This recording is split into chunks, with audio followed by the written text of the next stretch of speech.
Last night you listened to Klausy Wousy. Herr Professor Doctor, as the Germans would say. What's some of the takeaways for Klaus? I think the biggest thing, at least for me, was that he did everything that QLA says and that you say, but it was applied to the corporate world. So it wasn't acquisitions, it wasn't roll-ups, it was just corporate. The exact same thing, almost word for word, script, like you say. Joe. I haven't been in the corporate world for a few years. I think he is the absolute flawless, perfect CEO. CEO. In terms of what he says, how he presents himself, but I get a feeling that underneath there's a ferocious animal. Klausy is slicker than baby diarrhea. He's slicker than that. Whatever is, how baby diarrhea just kind of flows out. He's slicker than that. He is smooth. He's very good. He hasn't always been that smooth, but he is now. He's a consummate CEO of a world-class company. But underneath. Yeah, well, he's a tough guy underneath, but that's not his public persona. I told you about public personas, remember? Mm-hmm. But you go, yeah, look at all the wishy-washy. Okay, go ahead. Yeah. I noticed I've seen a lot of generals, spoken to a lot of generals and colonels, and there's actually a lot of similarities between how they speak and how Klaus spoke. Because once you get to that level, you manage that many people, the concepts are pretty much the same. Correct. I mean, the concept of leadership are ageless. And I think today after lunch we talk about leadership a lot. And again, there's two ends of a management or leadership continuum. There's the Henry Kissinger, which Klaus is at, and he knows Henry Kissinger, he's a friend of Henry. And then there's Patton and myself and a few others, Trump and a few others, that are at the Ayatollah Khomeini end of the leadership continuum. Both are extremely effective. 95% of the leadership guys, high-performance guys, are all at Klaus's end. There's only 5% maybe that are at my end.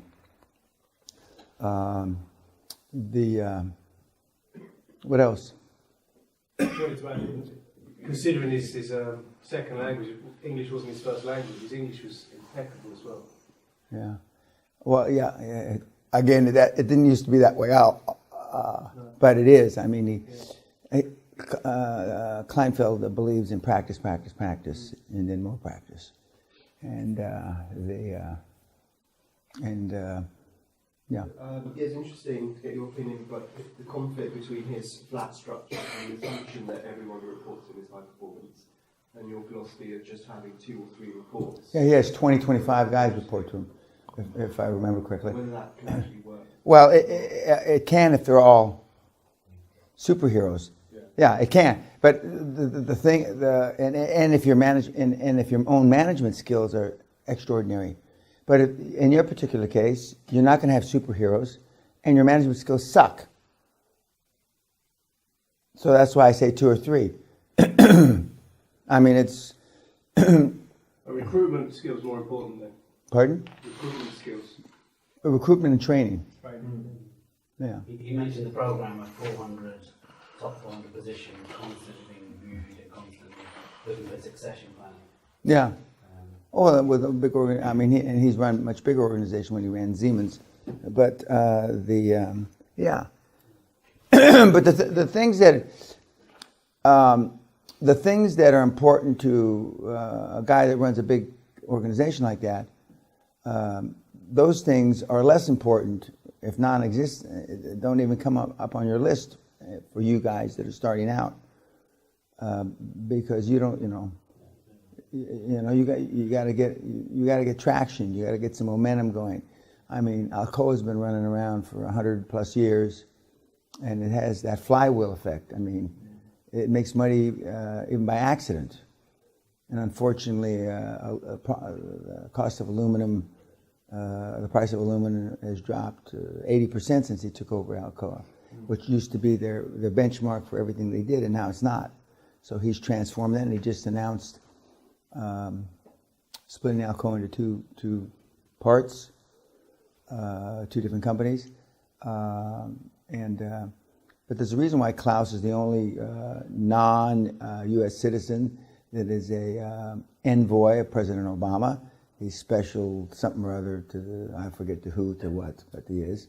Because he is. He's extremely diplomatic, and he's slick, yeah, Joel. Yeah, I did get the impression though that he was still giving us his CEO front, and he wasn't really telling us about what really goes on politically. Well, of course he's not. I mean, you know. That's really what I wanted to say. Have an insight into. Yeah, well, I mean, What do you have to do? I have that insight because I've known him almost 20 years, and I worked with him hand to hand for 10 years until he became CEO, and then 3 years after he became CEO of Siemens. He's all grown up now. I like his approach to email. He says he only tries to read email once and touch a piece of paper once, as far as being efficient with time and delegating. And he has special time. Well, at least he used to have special times in the day where he did certain things. That's what I took away. He was really systematic in how he used his time. And his management, the template, which you're going to get, the template that he uses is the United States Army template. I like the idea that he's not, even though he manages such a huge company with so many people, he's not paralyzed by the magnitude of it, that he just reaches right down. It's one step at a time. It's about time management for it, but is our process we're going to have a weekly report, is that going to take care of it? So should we not bother?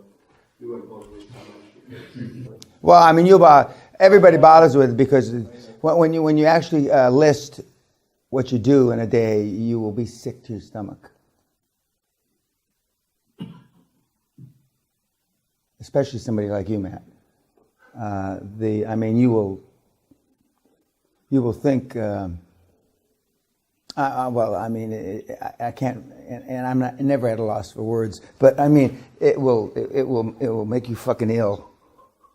It makes me ill to read them. But I mean, but see, as Sally says to me, she says, Dan, they're too stupid to know that they're not well. See, you're not, hey guys, you're not well. I mean, mentally, you're not. Nobody in this room is mentally healthy. Not one of you, not one motherfucker in this room is mentally healthy. Occasionally we get a few. By the way, Josh sent me an email and he said, just to have the fucking cunts read the last paragraph, which I'm going to print out and read it to you.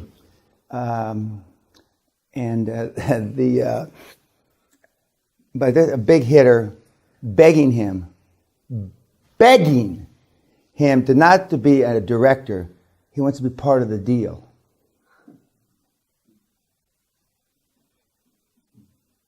And he says, the guys, he says, has any of their dicks grown more than a centimeter? I says, no. I emailed him back, no, they're still... You know how when it gets real cold and a man's penis sucks into his body? I says, they're still at that stage. This is a kid. He could come up here and slap you all around.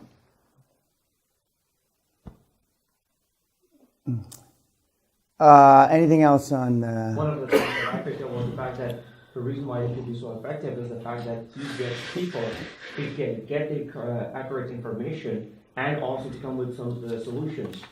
So he says, I may agree with it, I may review it, or I may say, no, not this, but at least he gets them to have their input as well. Remember I talked about 3 alternatives? Remember I said we're going to talk about it later in the... Okay, well, the report, and this is all morphed over the years, and you're going to figure out your own challenges. I mean, when all the walls are caving in, there's a thing called emotional flooding. Emotional flooding is when their information is coming in so quickly, you can't process it. And it's not just information, you have to make decisions based on that information so quickly. You can't process it. And it's like a little kid trying to put his thumb and fingers in holes in a dam, you know, and then pretty soon, like in a cartoon, the dam starts to break and you don't have enough toes and fingers to plug up the holes. That's what you guys are going to be like. Or you've operated your whole lives this way, but now you're going to be able to read it in a weekly report and it'll make you ill. because you just, oh, and there's not enough fingers and holes, and then, and since you're not going to be reaching out to each other, because if I find out that, you're out of the program. You're out of the program. If you start swapping spit, you're out.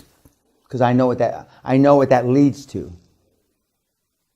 And if you start trying to lean on Eaton, and I'll throw him out just because, and if he doesn't tell me that you're leaning on him, so now you want to know why there's only 9 out of 18 last time.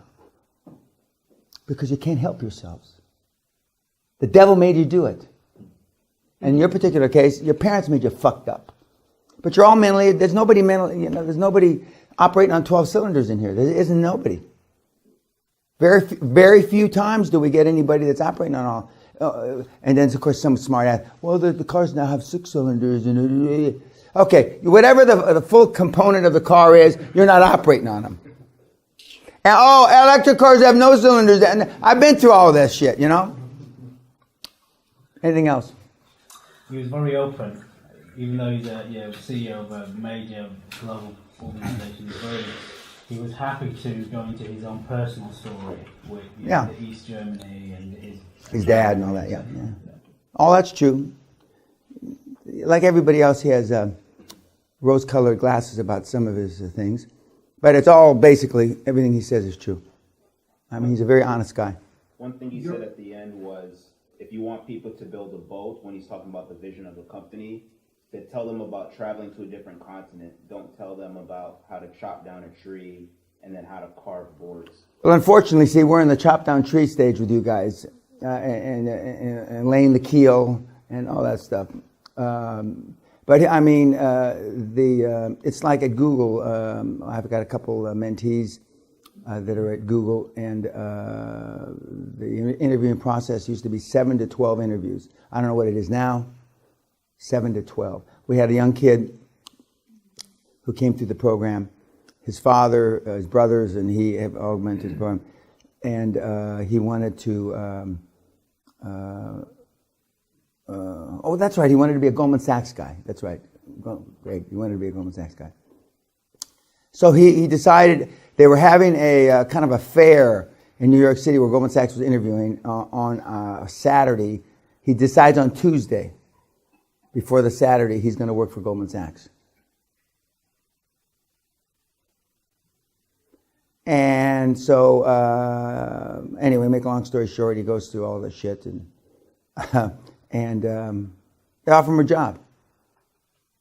And they got people waiting in line to work at Goldman Sachs from big schools, and I don't want to work at Goldman Sachs. I just wanted them to offer me a job. Then he decides, I think I'm going to go work at Google. I like Google, Everybody says how hard it is. And so he goes to work for Google. He gets a job at Google. It shows up. I mean, not that he just show, I want to work here.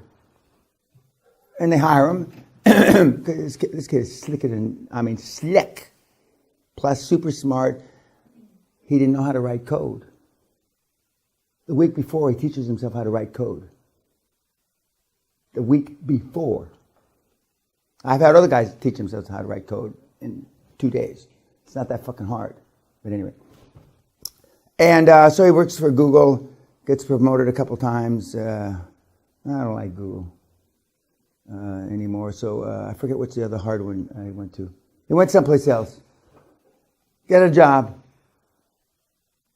These are jobs that people go to school to figure out how to go work there. But he's using QLA. He just storms the place down. And this is a little skinny kid that weighs about 80 pounds. But his brain, he looks like a cyclops. His brain's this big.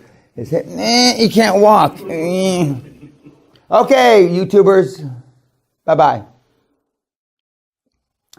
Unlike most high-performance persons, I admit when I was wrong. I told the guys to be here at 2:15, but we're starting at 2. A comment came up yesterday. It comes up not every day.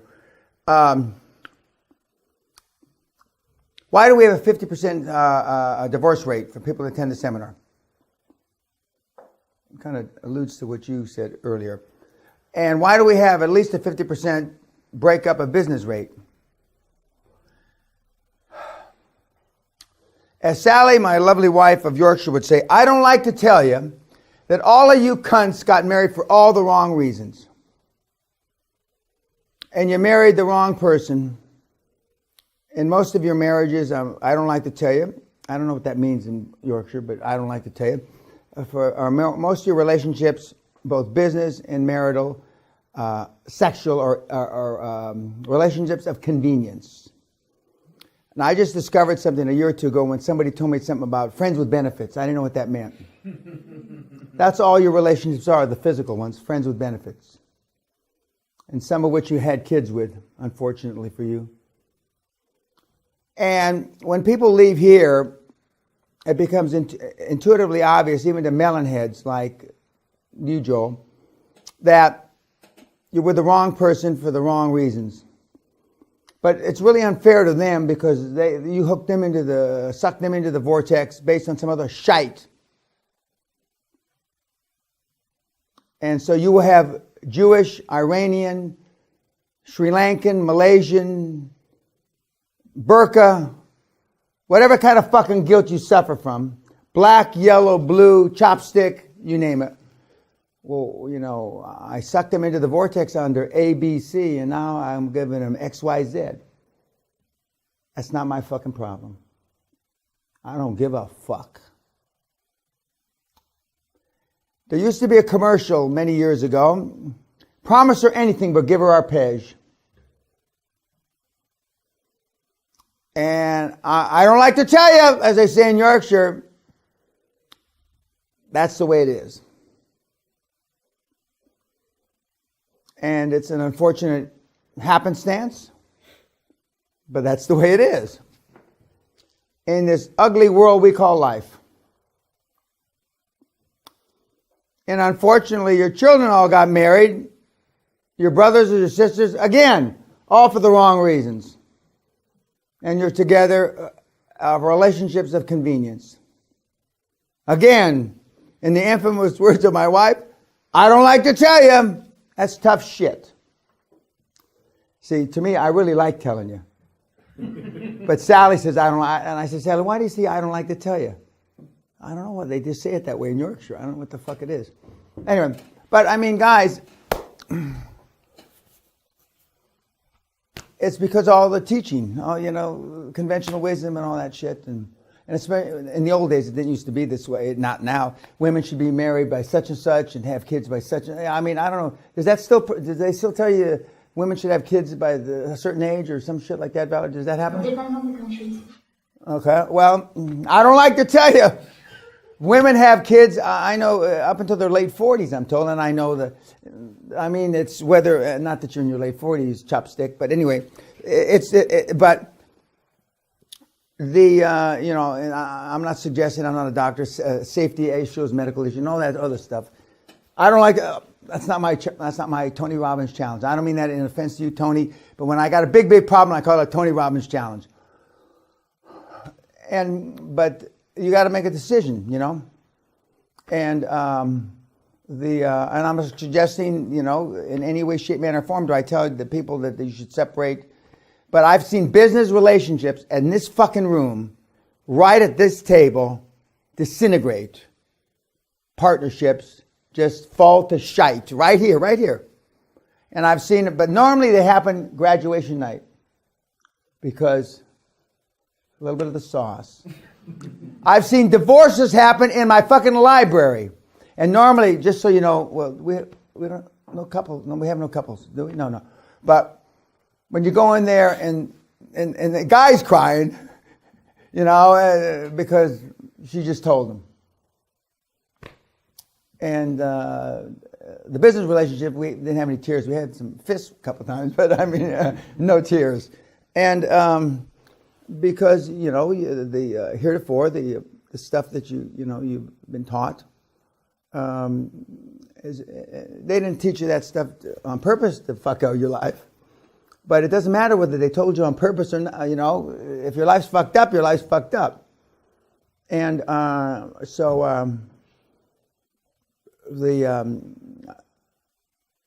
believe that I know I would be disingenuous if I told you any different. And I get asked it normally I'm beating my thunder because normally it's graduation night when you've all been drinking and I'm up in the snooker room and you ask me, you think my wife's going to put up with this? And no. Do you think, what about my kids? And I get all these questions. So, but I'm giving you my answers stone sober with no alcohol, just some coffee. And there's no right answer, there's no wrong answer. I don't like to tell you, but I really do. And Sally says it much more eloquently than I do. But she's more eloquent than I anyway, so she says most things. So, anybody have any questions about that? Anybody brave enough to put it on YouTube? Yeah? Huh? Uh-oh. You're not married, though? No. Oh, okay. So he's showing balls here, but he's not married. Okay, go ahead, OG. So then, what would your suggestion be moving forward for the non-married guys as far as... Amen. Praise the Lord. Praise Allah. God bless you. As far as... Yeah, but other than that, I mean... as far as your female relationships going forward. Pick carefully. Choose carefully. Pick sounds too arbitrary. Choose carefully. Because it's really fucking important. It's really fucking important. And, I mean, to me, with the greatest respect, you look like a relationship of convenience guy to me. Cut the music out. Okay. I mean, you look like a relationship of convenience kind of guy to me. Huh? It's all on YouTube now. Well, I can go down and pick the ones that I think I've got a relationship, but I'm not going to do that. But I thought his Etonian structure, his Etonian manhood that they drilled into you, you can handle it. He's looking at me like, what are you doing to me, Dan? That's why I'm trying to... Okay. He's behind the camera. Maybe there's more than one Etonian here. Named Joel. I should have signed that. Choose carefully. And they need to know. I mean, one of the reasons, and I'm not being derogatory when I call Ting chopstick. The reason why Ting's here is because she's got a long-term relationship with a guy who's a mentee of mine, who's building the dream team. Oh, I wanted to ask you, because you've seen the dream team being built. You see all this stuff. You see how he's transformed, right? You see, she's seen it work. And then she decided she wanted to come. And then, of course, she and her partner are coming to the hardcore at Christmas, but she's seen it work. I mean, it's not magic, but for some of you, it's like magic because it's so different. And for skeptics that may have a French accent that are in the room, but it does work, and it works all over. So choose carefully, educate your partner, your significant other, whatever, and the guys that get through it, their partners read the book, watch the podcasts, etc. Even if they're not involved in the business, otherwise they're going to think that you went crazy. Well, for those of us that are not yet or currently in relationships, it's just my way of the highway, is it not? Yeah, correct. Yeah, it's my way of the highway, but the guys that have no skin in the game, or skin in someone else, I should say, can say, but that's how I had a loyal wife for many, many years, and is a past tense, and I currently have an extremely loyal, supportive wife now. My current wife understands the process, is a financial professional, so that makes it easier, but my first wife was very supportive for a long, long, long time. Until she finally decided that she wanted a different lifestyle, but that's fine, So, but you need to know you can't fight a battle on two fronts. Yeah. And you saw that I resembled Hitler in that screaming match that we had on video here a couple hours ago. You can't fight a battle on two fronts, guys and gals. And they have to be supportive of what you're doing, And that's why goals need to be aligned, desires, and all those things need to be going down the same track. Because if they're not, if one wants to live in a cottage at the end of with a picket fence, and the other one wants to live in off Park Lane or in Mayfair, etc., that dog doesn't hunt. That dog will not hunt. We've had a lot of disrupted relationships, and of course, then there's kids, and there's all kinds of other shite for those of you that have kids. And so, but there's no answer. The cheeky or the smart-ass answer: you should have been here before you got married. You should have been here before you had kids. You know, but that's a bullshit answer. That's a life coach fucking answer. You know, if I should, I could, I would, I shoulda. But you know, you're here. You know, and that's it. Some cultures can play their cards more strongly than others. These new cards that you've been dealt vis-a-vis this week in QLA, some cultures find it more difficult to play those cards, and it all depends. It all depends, you know, what ultimately we talked about goals and aspirations and affirmations earlier today. It all depends, you know, where your priorities are. And I'm not suggesting what your priorities are, but this system is designed and always has been, and there's no questions that towards wealth creation in the shortest possible time, vis-a-vis no, it's legal, moral, ethical, you're not breaking any laws, etc. But remember I said, and not hurt anybody's feelings on purpose. And I did say there will be people's feelings are hurt. Some of you that start working from your 15-hour work week to 55-hour work week, I mean, something's got to give. Where does the time come from? It's not magic. So you're going to things that you spent time on before, you're not going to be able to spend time on the same amount now. Okay, YouTubers, we'll see you later. Thank you very much. Okay, so it's the YouTubers. For those of you that have thought about what I said, I hope you got your separation papers in place and your divorce papers, and you got a good divorce lawyer. So when your marriages end in tears, as Sally would say. We've been discussing one of my mentees who's put a big deal together, and the pitfalls that he's gone through. We've been discussing leadership and the various leadership styles, you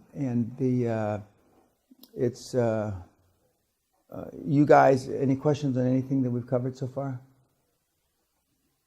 No, come on, Tenerife, you've got to have a question, come on.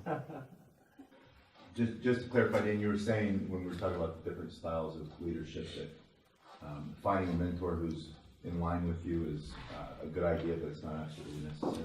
Yeah, they don't have to. They can be a Henry Kissinger end of the continuum. Most people are at the Henry Kissinger end of the continuum anyway. So, but if you bring in a non-Henry Kissinger, it'll be a different experience for you. I'm not saying it'll be a better or worse experience, but it'll be a different experience. And just understand that. And just as when I am on a board, I'm virtually always the chairman. I don't think I'm on any boards. Maybe one board I'm not chairman. And the other board members, like I told you about, 2 board members resigned. I had another board I'm head of where one resigned. And another board member said he had never been treated this way in 38 years of business. And I thought I'd cut him some slack, actually, in the meeting, but apparently, a lot of guys that have gone up the corporate way to the senior, have never been yelled at. It's hard for me to believe, but I mean, it's true. Especially in this day and age. The last 20 years, I mean, yelling at people isn't considered politically correct. And if that's what you certainly don't want me on your fucking board if that's the case. Yeah. I've got a question. Sure. Well, it's about time. Apart from LinkedIn as a resource. Link fuck, face fuck, and tweet fuck. Linked fuck. Apart from that, as a resource to find chairman, board directors? Are there any other? Yeah, okay. Just on the internet, as opposed to Toastmasters, Rotary. Okay, and I said, okay, there. I said this already, but I mean the alumni associations, to the extent that you or where you used to work, like at Goldman Sachs, they have associations. Yeah, I've got those. Specifically, anything else on? No, that's the majority. That's the majority. And the big four and the big law firms also have, not all of them, but many of them have alumni offices to place them. Yes, Victor. In the United States, have you looked at the SCORE at all? Society of Retired Executives or anything like that? I haven't. I don't know. But anything that has a group, a universe of that kind of individual is good. Well, Chambers of Commerce would be a good one. Well, I've had people use that. I personally haven't. Now, I personally haven't looked for board members. I'm on a lot of boards, but I personally haven't looked for board members in a long, long time. People always ask me, why did you accept? Some people will ask, why did you accept me on LinkedIn? Because I'll accept, almost everybody on LinkedIn. Because I want to give them an opportunity. If being linked to me helps people's career, that's great. But then they want to sell me something or do something, then I email them back, no thanks. And because I'm not, and just for you guys that might link fuck me and me accept you, I'm not interested in anything you have to sell, say, or do across the board. I don't care if you're Moses, Muhammad, or Jesus Christ. I'm not interested. Although I will link fuck you. And they think because I link fuck them, I want to talk to them. No, I don't. Mr. Peña, the new psychology of success we're learning, that's for our, we don't have to disclose it to our. No, you don't. No. By the way, there's intergalactic truth. There's universal truth. There's global truth. And then there's our truth. The stuff that I'm sharing with you, and we'll share with you in the next couple of days, and ongoing for a year, is our truth. I mean, not that we're doing anything bad, but if some of the people that you talk to understand that perhaps it could be construed as you're taking advantage of their chink in their armor, they will get offended. It's not your fault that they have low self-esteem or low emotional bank accounts. That's not your fault. The good news is that you now understand it better and you can use it to your best interest in a legal, moral, ethical, honest way. But everybody watching on YouTube right now has got a chink in their armor. And QLA shows you how to address it in a legal, moral way. And it continues to work. And I can't, as they say in this country, I can't envisage why it will ever stop working. I used to think that, years ago that people would all, get with the program, but that's not the case. So, it's after 40, 45 years they haven't got with the program, it's not likely they're going to get with the program the next 5 or 10. But it's taking advantage of your, let's say, one strength, assuming we all have one, and using it to convince others that you can help them fulfill their dreams, just like I am helping you, assisting you fulfill your dreams. And that's why people get on the bandwagon, the QLA bandwagon with you, because they haven't been able to do it themselves. And there's nothing wrong with that. There's absolutely nothing wrong with that. But now if you poke them in the eye about it, as a couple of you, their personalities, based on what I've heard so far, may be more inclined to do that. But I'm not suggesting that. But we've had people come out of here and come in the poke them in the eye about why I know how to do this and you don't know how to do this. And all my stuff's free. I mean, all you gotta do is read it. I mean, it's and there's no upsells. And again, 99.9999% of all the people that have used QLA, millions I'm told, I've never met, never talked to, never link fucked, face fucked, tweet fucked, Skype, text, nothing. I don't know them. The 0.1% that I've seen, for the most part, are on these grounds in this room, or when we didn't use this room in the castle. And that's the way I plan on keeping it. So it's for you to go out and spread the message and get wealthy and get on that wall. I want that wall to have to get bigger. I want to. That's my space. That's your space. Okay, very good, and that's good. Okay, YouTube. Thank you very much. Good night. We'll see you in the morning.